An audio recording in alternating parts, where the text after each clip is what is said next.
Universidad Continental, ideas que cambian el mundo, y el curso de comunicación va a presentar en esta quinta unidad el tema producción de textos expositivos.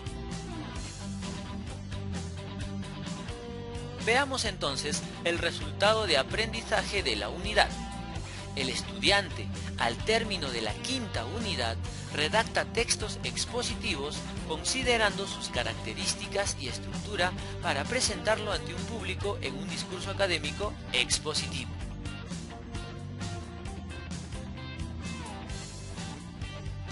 Entonces viene la pregunta, ¿qué aprenderemos en esta unidad? Aprenderemos producción de textos expositivos y dentro de ello la superestructura y la redacción de textos expositivos. También aprenderemos el discurso académico expositivo y dentro de ello planificación y presentación.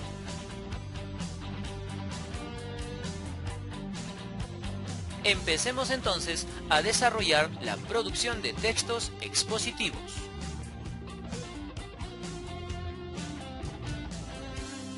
¿Cuál es el propósito de aprendizaje para el alumno? El alumno redacta textos expositivos considerando sus características y superestructura.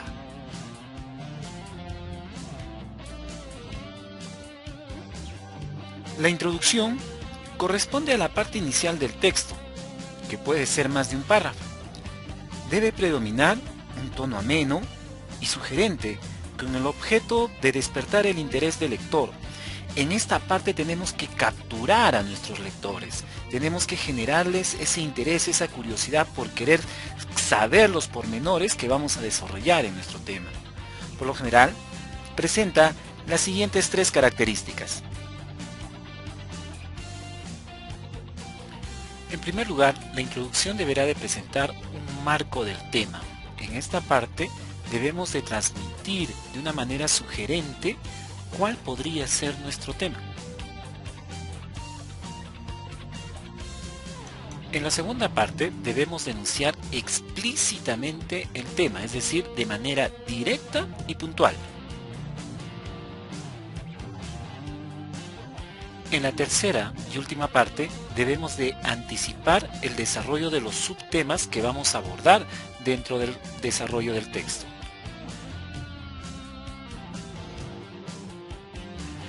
El desarrollo. Los párrafos de desarrollo son los que despliegan el tema o asunto que puede ocupar varios apartados. A lo largo de estos párrafos se va avanzando en la información del tema escogido. Es en esta parte donde ordenamos lógicamente las ideas de acuerdo al tipo de organización expositiva que escojamos. Se establece un análisis objetivo de los hechos, proporcionando datos, ejemplos, distintos puntos de vista, pero sustentados sobre el tema. Los párrafos de desarrollo, según la ubicación de la oración temática, se clasifican de la siguiente manera. Y esta es la clasificación en cuestión. Tenemos que el párrafo puede ser analizante o deductivo. ¿Y cuándo es esto? Cuando la oración temática se encuentra en el inicio del párrafo y luego se desarrollan las oraciones de apoyo. Quiere decir, oración temática, oraciones de apoyo. El siguiente, tenemos párrafo sintetizante o inductivo. Aquí, la oración temática se localiza al final del párrafo. Antes se encuentran las oraciones de apoyo. Vale decir, oraciones de apoyo, oración temática. También encontramos el párrafo encuadrado. Además de plantearse al inicio, la oración temática se retoma y confirma al final del párrafo. ¿Cómo quedaría entonces? Oración temática, oraciones de apoyo, oración temática. Luego tenemos el párrafo inductivo-deductivo, o también conocido como sintetizante analizante. Aquí, la idea principal se encuentra en el interior del párrafo. Significa que aproximadamente está a mitad del párrafo. O en otras palabras, la oración temática está entre oraciones de apoyo. ¿Cómo sería esto? Oraciones de apoyo, oración temática, oraciones de apoyo. Finalmente, tenemos el párrafo en paralelo. En este caso, todas las ideas del párrafo son de igual importancia o generalidad. Por lo tanto, la oración temática se tiene que deducir. Tenemos que crear nuestra oración temática.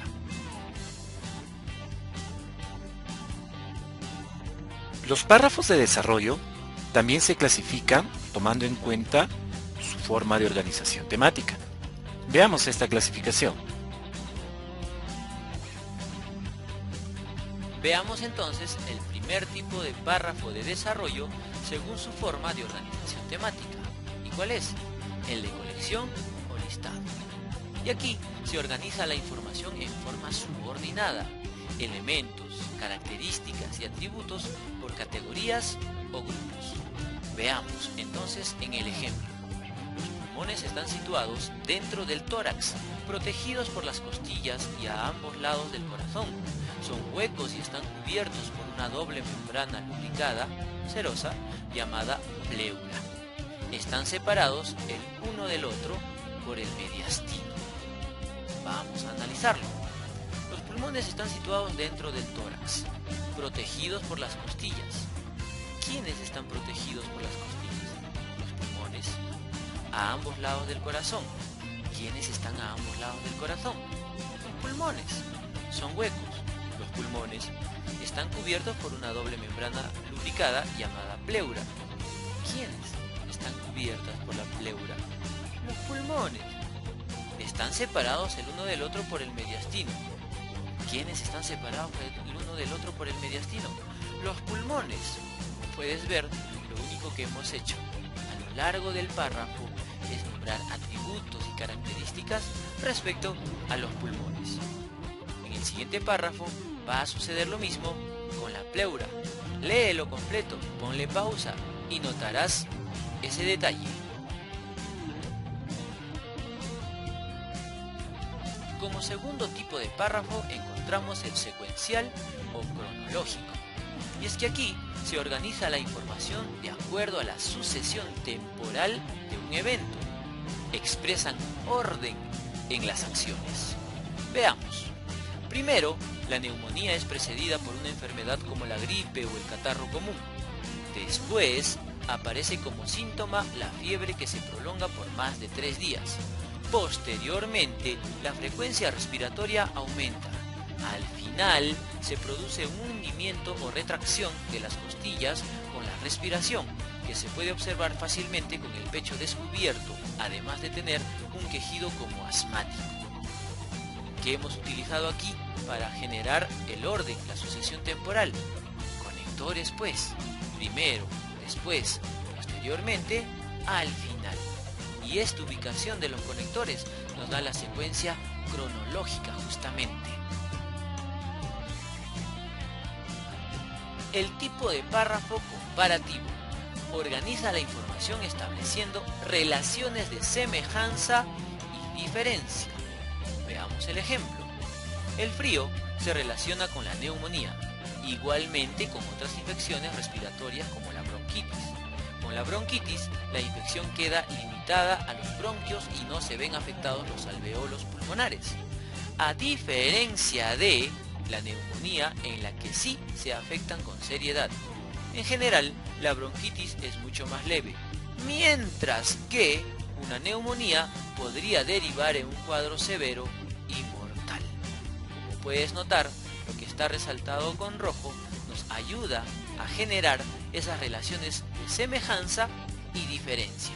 Por eso, el nombre de párrafo comparativo. Párrafo de covariación. Organiza la información a través de la presentación de la causa o las causas que generan una situación y efectos o viceversa. Eso quiere decir que lo podemos encontrar como causas-efectos o efectos-causa. Veamos el ejemplo. A raíz de la caída del Imperio Romano, las relaciones étnicas y sociales europeas se modificaron profundamente. Ahora asumen la dirección de la historia los pueblos germánicos del norte, ya que No aparece en Oriente ninguna nueva fuerza histórica, a excepción del Islam, que había dominado la vida cultural mediterránea hasta el siglo VII. El Occidente pudo, por tanto, fácilmente asumir la dirección de los acontecimientos que posteriormente influirían sobre la mayor parte del planeta. ¿Cuál es la causa? Caída del Imperio Romano. Consecuencias o efectos. No aparece en Oriente ninguna nueva fuerza histórica. Otro efecto. El Occidente pudo asumir la dirección de los acontecimientos posteriores.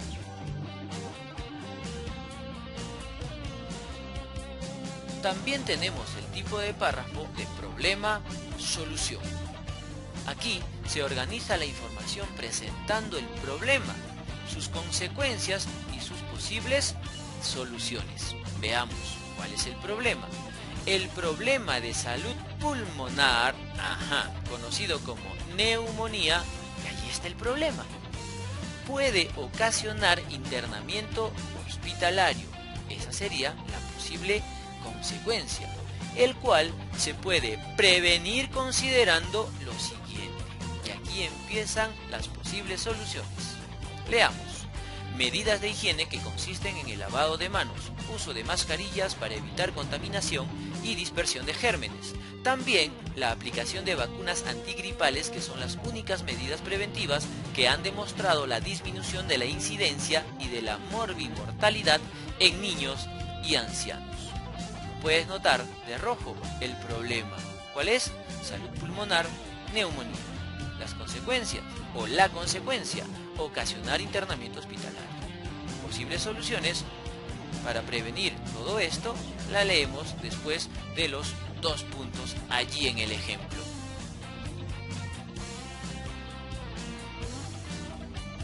La tercera parte de nuestro texto es la conclusión. Corresponde a la parte final.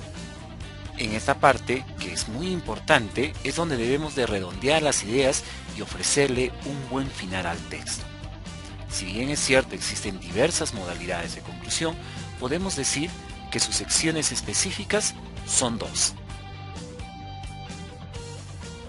En la primera parte de la conclusión deberemos de redactar un recuento de las ideas principales. Y la pregunta es, ¿y de dónde sale?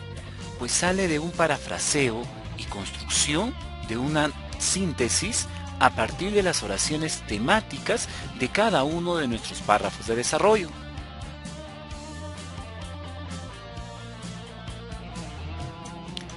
Como cierre de la conclusión y obviamente del texto, deberemos de redactar una reflexión final. Esta reflexión debe ser el broche de oro de nuestro texto. Si hemos empezado con una forma motivacional en la introducción, cerremos de una manera categórica nuestro texto, de tal manera que nuestros lectores o nuestros escuchas digan: bien, vamos jóvenes, ustedes pueden hacerlo. Los textos expositivos presentan una superestructura básica tripartita. Y esa superestructura la vamos a analizar con el siguiente ejemplo, donde encontramos la deforestación como tema no delimitado. Veamos la introducción. Como primer punto dentro de la introducción, hablaremos del marco. Leamos. ¿Se imaginan navegar por el majestuoso río Amazonas y que en lugar de observar hermosos bosques, veamos campos desolados? ¿Qué estamos haciendo aquí? ¿Ustedes recuerdan de qué trataba el ejemplo? Claro que se acuerdan porque lo acabamos de ver hace unos segundos. La deforestación.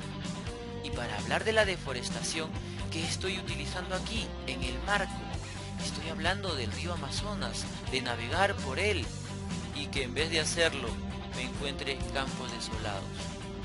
¿No te está presentando a través de este marco someramente a la deforestación? Claro que sí, pero no te lo dice directamente. Veamos lo siguiente.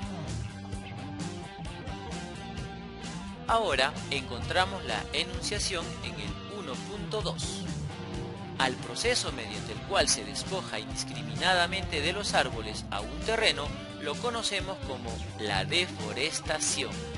Y aquí ya estamos enunciando de lo que queremos hablar, la deforestación. Y ahora, en el 1.3 encontramos el anticipo de contenidos de desarrollo o anticipo de los subtemas. Leamos. En las siguientes líneas informaremos las causas, consecuencias y alternativas de solución ante la deforestación. ¿Para qué utilizo el anticipo? ¿Para qué lo escribo en la introducción? Para guiar, para hacer mi hoja de ruta de lo que voy a tratar en el desarrollo. Como primer subtema, causas. Segundo subtema, consecuencias. Tercer subtema, alternativas de solución. Si es que aquí clarifico mis ideas y lo escribo agradablemente, pues en el desarrollo no voy a tener dificultades en saber que voy a desarrollar 3 subtemas. Y mira pues, de este modo quedaría organizada la introducción en mi esquema numérico. 1. Introducción. 1.1. Marco. 1.2. Enunciación. 1.3. Anticipo.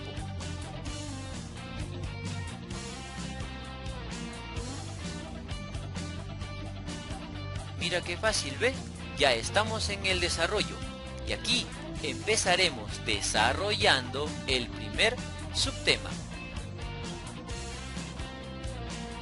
¿Te acuerdas de lo que escribimos en el anticipo de contenidos?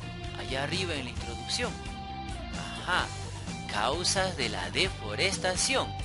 Y esto se convierte en nuestro 2.1 o primer subtema. ¿Y qué dice? La deforestación es causada por diversas razones. Las más importantes son 3. Y aquí vamos a empezar a tratar justamente esas causas. Veamos entonces, como primera causa tenemos la minería ilegal. Y aquí le ubicaremos dentro de nuestro esquema numérico como el 2.1.1. Leamos. La deforestación se ha incrementado hasta 6 veces más por el incremento de los mineros ilegales y su ambición por el oro que poseen la mayoría de las selvas vírgenes. ¿De qué estamos hablando? Pues de la minería ilegal como primera causa. Y en el 2.1.2 encontramos abandono del Estado peruano. La deforestación también es causada por el abandono del Estado peruano, por lo inaccesible, lejano y complejo de la situación, también por la poca ética ambiental que tenemos las personas con el medio ambiente. Y aquí ya tenemos nuestra segunda causa. Y en el 2.1.3 tenemos la causa siguiente, tala incontrolada de árboles. La tala descontrolada de los árboles ha producido la destrucción de bosques tropicales secos y húmedos, bosques de llanura y de montaña, principalmente las de montaña que hoy en día están desoladas, sin remedio y vegetación alguna. Y acabamos de escribir sobre nuestra tercera causa, la tala incontrolada de árboles. Y mira, ve, nuestro primer subtema quedaría de este modo. Causas de la deforestación como 2.1. Minería ilegal 2.1.1. Abandono del Estado peruano 2.1.2. Y tala incontrolada de árboles en el 2.1.3 como parte de nuestro esquema numérico.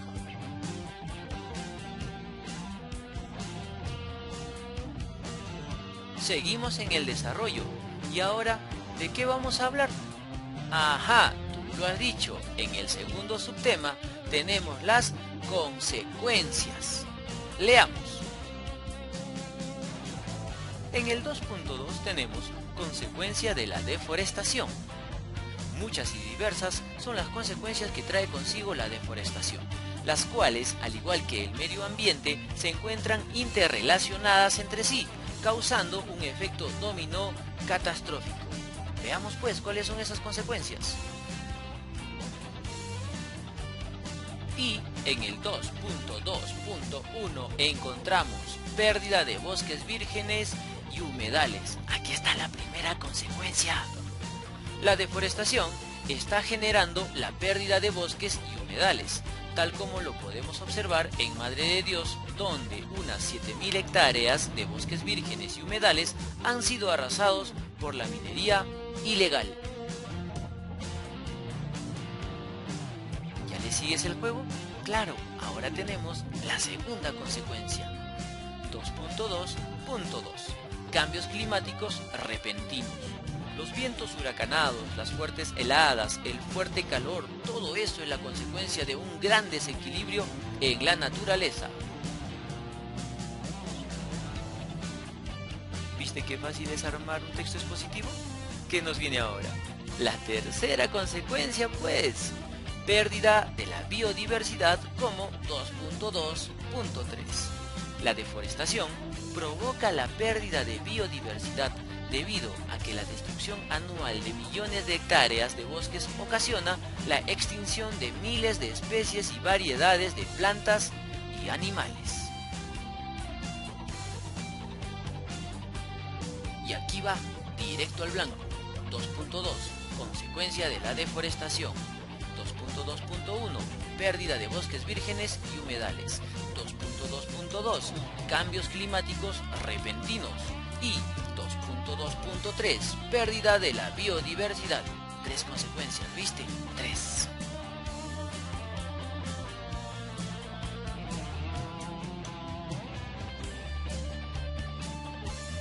¿Y qué tenemos ahora? Seguimos con el desarrollo. Pero, ¿qué vamos a tratar ahora? El subtema 3, pues. ¿Y de qué trata? De las alternativas de solución ante la deforestación. Si te acuerdas, y yo sé que sí, en el 2.3 tenemos la tercera parte o el tercer subtema dentro del desarrollo de nuestro texto expositivo. Aquí, como ejemplo, que tenemos alternativas de solución ante la deforestación. Frente al problema de la deforestación, planteamos 3 alternativas de solución. Veamos.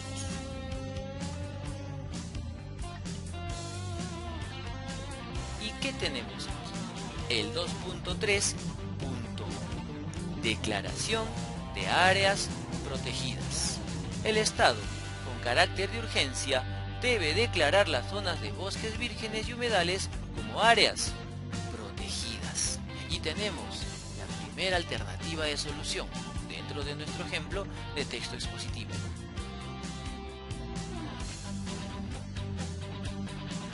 Segunda alternativa de solución, 2.3.2 Reforestación posterior. Las industrias que utilizan la madera como materia prima tienen que iniciar la tarea de reforestación de las zonas que han sido taladas anteriormente en una proporción mayor a la tala realizada.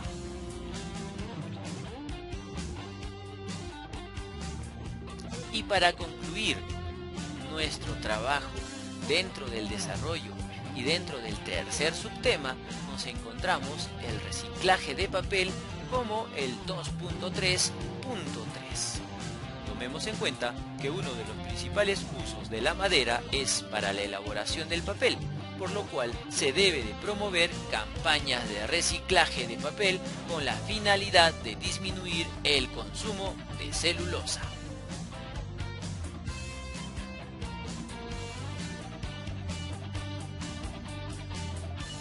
¿Cómo quedaría nuestro tercer subtema dentro de nuestro esquema numérico? 2.3 Alternativas de solución ante la deforestación.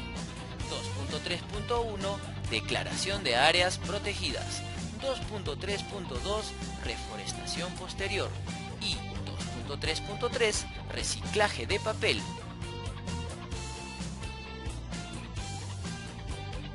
En las diapositivas anteriores, ¿se han dado cuenta que no hemos hecho más que desarrollar lo que habíamos puesto en el anticipo de contenido, en el anticipo de subtemas? Sí, y eso nos facilita la vida al momento de escribir nuestro texto expositivo. ¿Con qué vamos a terminar ahora? Con la conclusión. Veamos. ¿Y aquí qué vamos a hacer? Simplemente vamos a anotar una conclusión, una síntesis de todo lo que hemos escrito en el desarrollo, en el punto número 2. Por eso debemos empezar con lo siguiente: en conclusión o en síntesis. Aquí hemos utilizado en conclusión. Leamos. En conclusión, la deforestación es causada por diversas razones. Entre las más importantes tenemos la minería ilegal, el abandono estatal y la tala indiscriminada. Esto genera muchas y diversas consecuencias, tales como la pérdida de bosques vírgenes, de humedales y la pérdida irremediable de la biodiversidad. Ante este problema, se deben declarar a estas zonas como áreas protegidas, así como la inmediata reforestación y reciclaje de papel. No hemos hecho más que unir las causas, consecuencias y alternativas de solución en una sola parte, en la conclusión, en la zona de síntesis. Pero la conclusión no solamente tiene síntesis, no. Al final de todo, tienes que ubicar tu reflexión, convirtiéndose en este caso en el 3.2. Si queremos que las próximas generaciones conozcan los bosques, cuidemos los árboles ahora.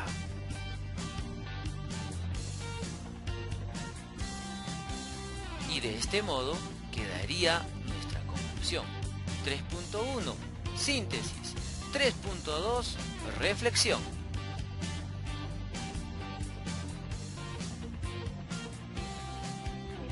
¿Has notado lo fácil que es producir un texto expositivo cuando nos organizamos y esquematizamos adecuadamente lo que queremos hacer?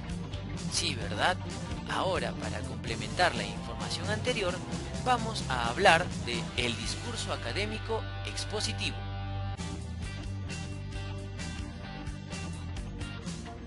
Y aquí, ¿cuál sería el propósito de aprendizaje? El alumno y alumna presenta su discurso académico expositivo considerando su planificación e indicadores de la rúbrica. Una rúbrica que te va a facilitar saber en qué debes ponerle fuerza al momento de tu discurso académico justamente.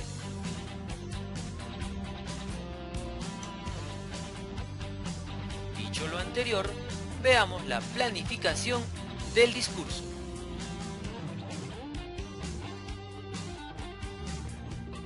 Al momento de planificar, ¿qué es lo primero que tienes que hacer? Sí, delimitar tu tema y luego plantear tu objetivo en la exposición. Y de acuerdo a lo que hemos estado viendo anteriormente, ¿cuál sería nuestro tema delimitado? Utilizando el mismo ejemplo, quedaría de este modo: causas, consecuencias y alternativas de solución ante la deforestación. Y esto se convertiría en tu tema delimitado. ¿Y cuál es tu objetivo al plantear este tema? Pues al ser un texto expositivo, tu objetivo es informar, recuerda eso, informar las causas, consecuencias y alternativas de solución ante la deforestación.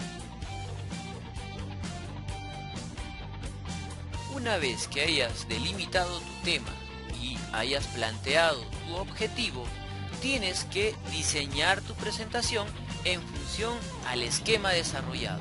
Veamos en el mismo ejemplo. Para poder exponer, dentro de la introducción, debes tomar en cuenta el tipo de marco y la enunciación del tema. El tipo de marco es de contexto y con formato de pregunta.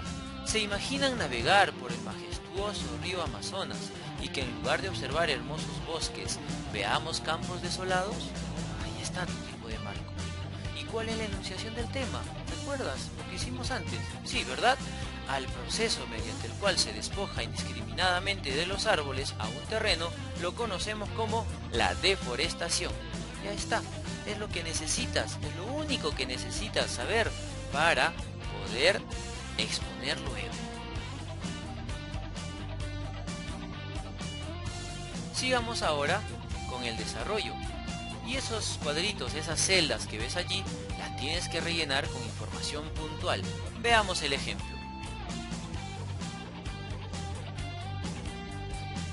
Entonces, dentro de tu desarrollo, vas a colocar en esta primera columna el tipo de párrafo según su organización temática. El primero era de covariación, el segundo también es de covariación y el tercero de problema-solución.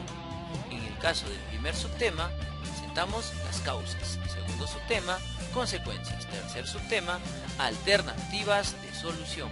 ¿Y qué es lo que vas a notar en cada celda de esta tercera columna? Simplemente la oración temática de cada uno de los subtemas.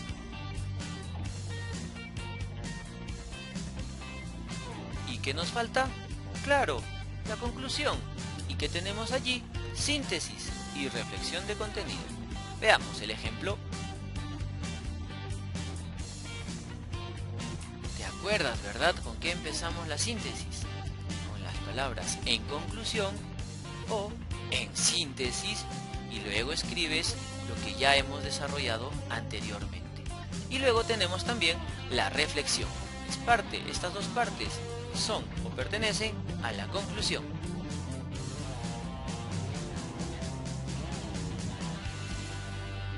Estimados y estimadas estudiantes, esperamos toda el área de comunicación, todos los profesores del área de comunicación, esperamos que toda esta explicación sirva para que tengas claridad al momento de producir un texto expositivo.